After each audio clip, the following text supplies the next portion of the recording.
Athiloka Sundari Aishwarya Rai hero Abhishek Bachchan ని పెళ్లి చేసుకున్నప్పుడు చాలా మంది ఆశ్చర్యపోయారు.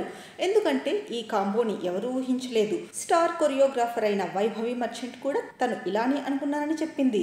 ఓ ఐటమ్ సాంగ్ లో వీళ్ళిద్దరూ నటించిన తర్వాత పెళ్లి జరగడంతో ఒక్కసారిగా షాక్ అయ్యానని చెప్పుకొచ్చింది. అమితాబ్ బచ్చన్ వారసుడిగా ఇండస్ట్రీలోకి వచ్చిన అభిషేక్ హీరోగా నిలదొక్కుకోలేకపోయాడు.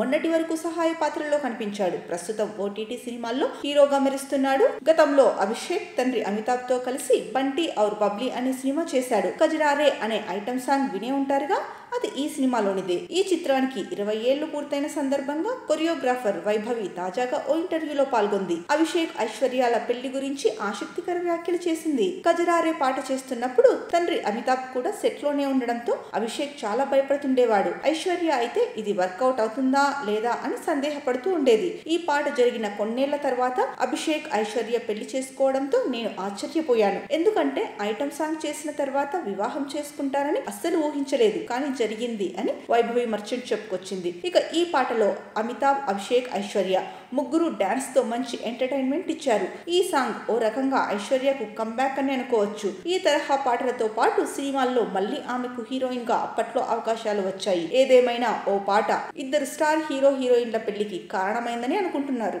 ఇక బంటి ఔర్ బబ్లీ సినిమా 2005లో విడుదలైంది. ఈ సినిమా క్రైమ్ మరియు కామెడీ కలగలిపిన చిత్రం. ఈ సినిమాకు షాద్ అలీ దర్శకత్వం వహించారు.